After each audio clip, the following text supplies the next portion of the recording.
one last time. That's how I want to start. Hi, this is Musa. I'm a passionate elf player. And the leak that I'm going to show you today, it was recorded before the ban announcement. A ban announcement that brought everything upside down in Modern. We are all excited and terrified at the same time. But I'm not going to analyze more about that. I think I'm going to create a dedicated video regarding what I expect from the meta and everything, regarding elves and the rest of the format. So I will leave that for another time. Without any further ado, let's go to the flawless 5-0 league to say goodbye to Fleisch and welcome back Violent Outburst and Jeet. So let's go. Game number 1, we're playing first unknown opponent. I kept the hand because I was playing first. It's not a crazy hand. I would prefer it to have a 1-drop. Still, I'm gonna keep it. Eldrazi, so we're playing against Eldrazi deck. So I'm definitely gonna cast my Priest of Titania. My suspicion is that it's gonna be Eldrazi Aggro, because of the lands they're playing. And actually, that's what it was. They're gonna cast their Thought-Knot Seer. And in response, I'm going to play my Endurance. Why not? It's not good in this matchup, but still, it's a free 3-4 that I could cast. And I do have a Bossage in hand in case they play something crazy, which is really good. Nature Rhythm here was a great draw. I'm going to get my Kyrian Ranger. I always get Kyrian Ranger because Priest of Titania plus Kyrian Ranger is a great combination. And I decided not to do anything else. I decided not to get anything from the graveyard. After that, I'm getting my Formidable Speaker. I'm going to get my Sylvan Safekeeper. And then post-combat, I'm going to cast my Nature Rhythm from the graveyard to get the Azuri. This way, I believe that I had full protection from anything the opponent would do. The way I played it like that because I drew the Formidable Speaker and gave me the chance in order to play it like that. But it was a pretty fast game. Let's go to game number 2. Game number 2 against Eldrazi Aggro. Some of the things that you should be aware of when you're playing against this deck is a Chalice on 1 and a Trinisphere. These are the main 2 cards that shut down your deck. Chalice you can bypass because you're playing Caverns, you're fine. Trinisphere, you have to be a bit aware of how you're playing. Maybe don't keep 1 lander. I don't know. I'm just giving you some ideas here of how I approach the matchup. Depending on your meta, you can play it differently. Here I'm very lucky. I have both the protection that the Sylvan Safekeeper provides me, as well as the combo in hand and the Nature's Rhythm. See something? With my Misty Rainforest, I got a second white source. The reason for that is that if something happened, for example, they had red mana and they wanted to kill my Devoted Druid, I want to be 100% sure I would have white mana in order to go off. Fast, easy, combo, that's it. We're going to match number 2. Match number 2, first game, we're playing second. That was a very risky keep of mine. Oh no, the mulligan to 4. That's why I kept, actually. I was lucky enough to draw the Vetat Catacomb, that this shouldn't have been a keep, I'm honest. Because I had a Kyrian Ranger, which, if they killed, I would be able to cast 0 cards from my hand. The opponent is playing the Fludup. So actually they are on Simic Ritual. A matchup we know. Flare of Denial, okay, they're still very low on cards. I'm fine with that. I have more creatures and more things to cast than they can actually deal with. They're gonna attack. I have no reason to block. I don't want to lose any of my creatures, do I? So here I'm gonna cast Eladamri, which lets me bypass any subtlety they might have in the future. But I don't need to do much more. So here I'm waiting. I have no reason to rush. Endurance. Because next turn, I have a Nature Rhythm on top and they're dead. Plus, I do have an Azuri, a Priest of Titania, and a Kyrian Ranger. The death was upon them. That's it. We're going to match number 2. Game number 2 against Simic Ritual.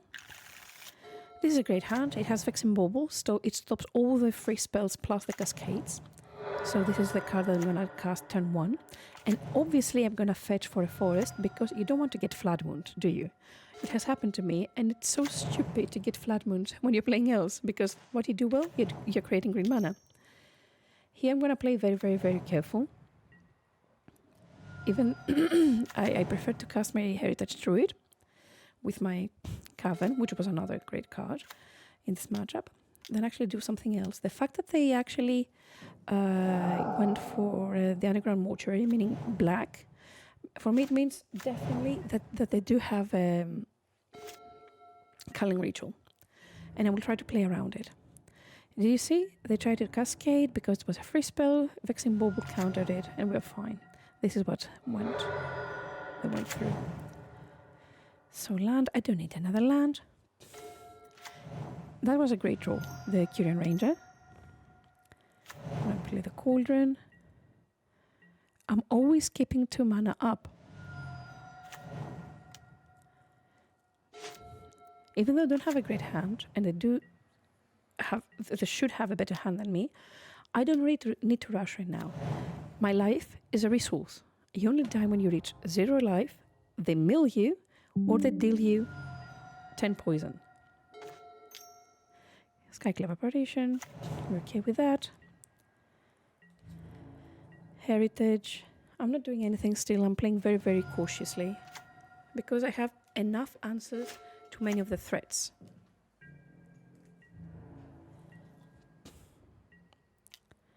End of the turn, I'm adding 1 more counter on the Heritage Druid. At least this way I can stop the bleeding, let's say, from Charlotte's Agent. Here I'm not going to attack. I'm going to pass because I do have a Code of Calling that I can cast in their turn, letting them tap out in order to deal with whatever I'm doing. Because we do have the Vexing Bauble, they can't do anything. 1, 2, 3, 4. I'm tapping everything here. Flare of Denial, we're okay. Now they cannot counter anything, they kept only black mana up. So right now, it's time to go and get my Nature's Rhythm.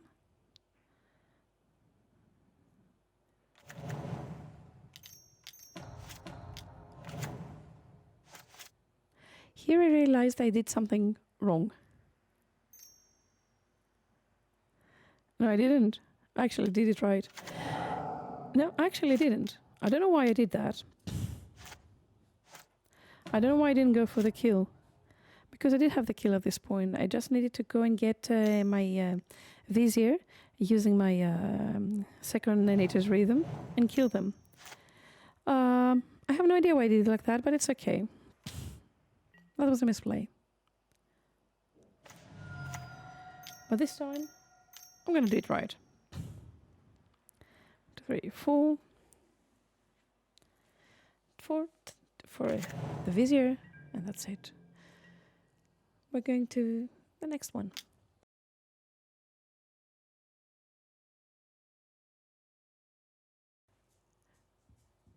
Round number 3, we're playing second. No lands, we have to mulligan that. I'm going to keep this hand, and Lush Portico goes away. If I need it, I will actually fetch for it. Mystic, I see again a Misty Rainforest. This is not good news. Usually this is some type of combo deck. Hedge Mage, Consigned Memory. This is actually Neobrand. And from what I can see, I'm not in a very good spot. And they do nothing, which is actually something that's worrying me. It's making me worried. War Master.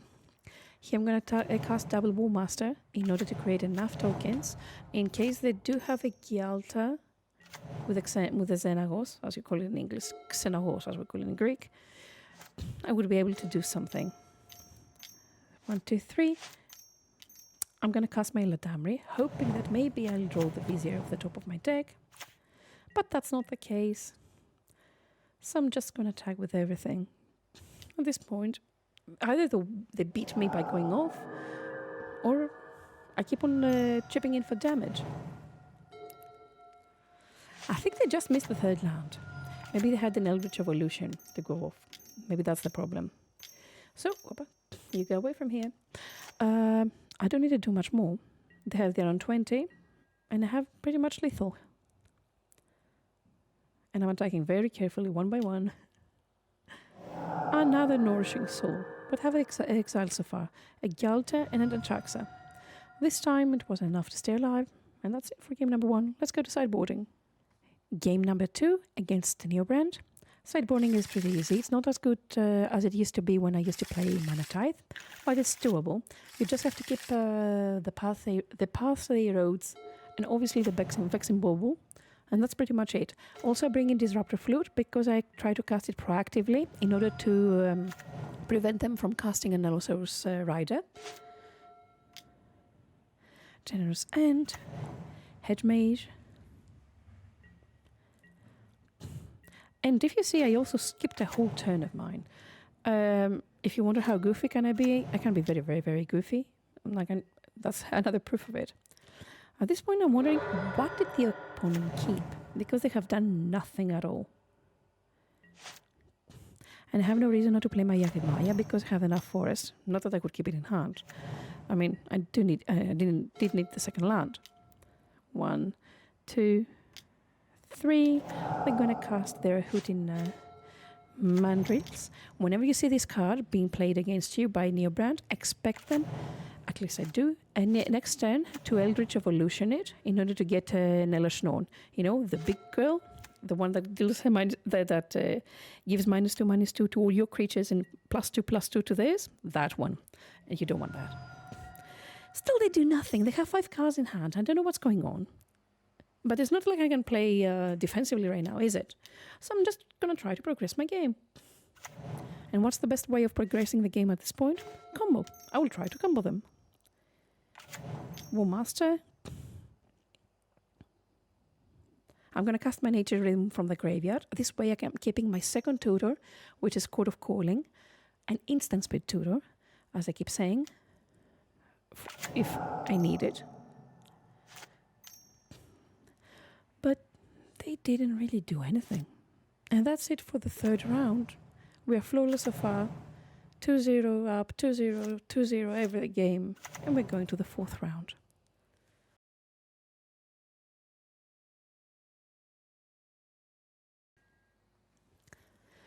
Round number 4. Let's see what we're facing this time. Mountain. I'm never happy to see a mountain. Still, this is a hand that is decent. I do have Court of Calling, Devoted Druid, and Eladamri, so I'm both in a mid-range setup as well as a combo setup. Ral, Storm. That's a matchup I'm very happy to see, because I do believe that the deck is set up, and the sideboard also is set up in order to beat Storm very easily. And here they do have to kill the Devoted Druid, otherwise they are dead. Ral, nothing. Passing Flames. Now, I don't want that, do I? So I'm going to cast my Endurance. Take away the graveyard. And that's it. And I draw the land. And you know what's happening. Court of Calling for 2. We're going for Vizier. And finish them off with an Azuri. Let's go to sideboarding.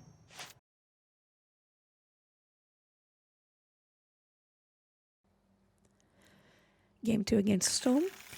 I couldn't give the first hand. It was a very risky hand, even though I was very, very tempted to do so, because I need the white land for that hand to be good. So I kept this one.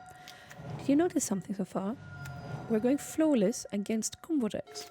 As I've said before, this version of Elves is very, very good against combo decks, because not only do you have the aggression that a combo and Priest of Titania with Curium Nature can give you, you also have the hate pieces that white can provide you with.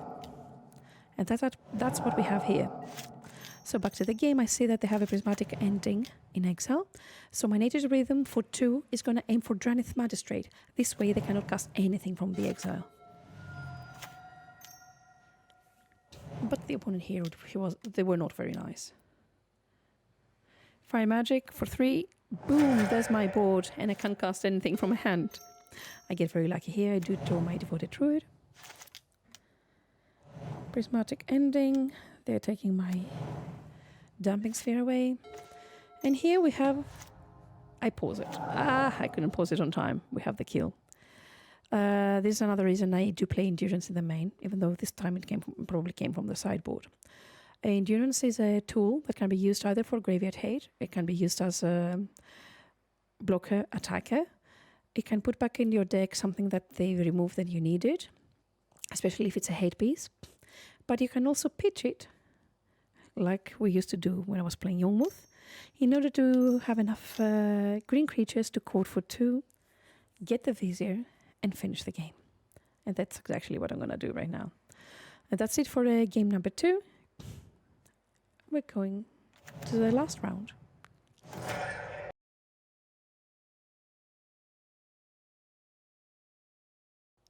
Last round, flawless. We're going for the trophy here. Temple Garden for my Elvish Mystic. I could have gone for a basic, but I was like, okay, whatever. It's not like we're losing from life in this meta. There we go. This is a black deck. At least it's not a combo deck again, from what I can see. And here we have both Bowmasters. And because I was expecting them to play Bowmasters, if you saw, I actually put a Ladamri underneath a creature of mine in my turn. This way they wouldn't be able to kill my creature with the Bowmasters in response to me trying to put the counter of Cauldron on a creature. Sylvan Safekeeper now, it's a great draw. I don't need it in hand though. I can abuse my graveyard using Cauldron and put it wherever I want. And Endurance was a great top deck here because we have a decent blocker for a Psychic Frog. And that's what we're gonna do. And I'm not waiting since they tapped out. I'm using my Cauldron in order to add a counter Endurance. And let's not forget, we do have an Eladamri underneath the Cauldron, so I'm using the second ability in order to try to play the top of my deck and hope it's a creature and I put it on the board. And that's what it was. This Priest of Titania does nothing. I have a Cauldron, I can put it underneath. I have enough mana, and right now I need to find a way to finish the game. Elvish Mystic. And we do have a Curion also underneath the Cauldron. So Lush Portico, we're cleaning the top of my deck. Sometimes I should think more. I don't know if I should use the Lush Portico effect first and then try to go for the Eladamri one or the other way. I don't know if I did it right. Anyway, Subtlety. No, it's not very relevant, is it, this card at this point? Whatever I need to cast, I can cast it regardless. And right now we do have an Endurance. That's a big chunky boy. It's a 5/6. So it can block anything they have. And here I make a mistake. My plan was actually to use first Curion's ability to untap Endurance, and then use Sylvan Safekeeper in order to give it a Shroud. Doing it the other way around actually prevented me from untapping it. Shroud is different than Hexproof. Shroud is you can also not target your own creatures. But that's it for game number 1. Let's go to the last and final game. Last game. Against Dimir Midrange, I'm not bringing in Sanctifier, and I decided that I'm not going to bring in that many cards either. The more aggressive the hand is that I keep, the better I perform. So just bring in Pulse, Erodes, and Heroic Intervention for a Damnation or something. If they play Damnation, don't play Toxic Deluge. I do have a Cavern of Souls, which is a great draw, but I'm not going to show the Cavern of Souls yet. I prefer to play my other lands. It was a very risky play, by the way. I know it was a turn 1 play in order to do the Misty Rainforest effect. Sometimes I do get Flood Wound, and I should be way more careful with the way I'm playing. Here I'm trying to bait out as many counters as I have, because I have a Cauldron that I wanted to land. Do you see how many things they try to counter, how many things they are trying to deal with? That's the key in order to beat Dimir. You have to present more threats and more things they have to kill, deal with, or anything than they can deal with. They only have so much mana they can cast, they can use. We're going to take some beating from the frog here. That frog in the graveyard and that frog in the graveyard are very juicy targets for my Cauldron. If you ever manage to put a Psychic Frog underneath your cauldron, oh, it's so good because it has so many. You're adding a flying. You're making your creatures bigger. It's amazing.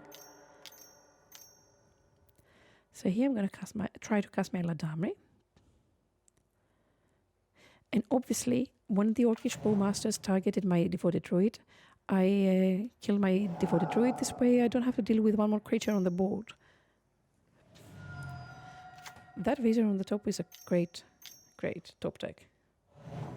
Because we do have a Devoted Druid in the graveyard, we have a Cauldron, and we can do anything we want.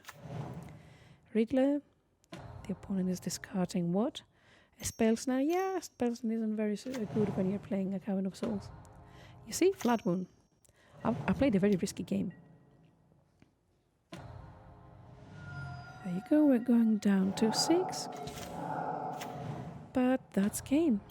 Because we're going to cast Vizier. Obviously, I'm not going to tap both my white sources in case they had a subtlety. Force of Despair. Yeah, it's too late now. I do have the combo. So as I was saying, I cast Vizier, leaving another white up in case they use the subtlety to put the Vizier back on the top of my deck. I would be able to recast it. And I have double Azure in hand. So this is game over. And that's it. Thank you very much for watching if you still till the end of it. Once again, I will ask you if you like the content, if you like all the effort I'm putting in creating content for elves, please do think about subscribing to my Patreon, my Twitter. I need to get those numbers up because I want to find a way to test more versions of elves, test more, do more crazy things. I have so many crazy ideas, but I cannot keep throwing away money just to do it. I'm never going to ask money from you. I just need you to click that subscribe and that like button. That's all I need. So that's it. Goodbye, Flash. Welcome back, Violent Outburst. Welcome back, Jitter. Or actually, welcome to Modern Jitter, because Jitter was never being played in Modern. And I will leave you with the rest of the clicks that I'm going to do. I'll see you on the next one. Bye-bye.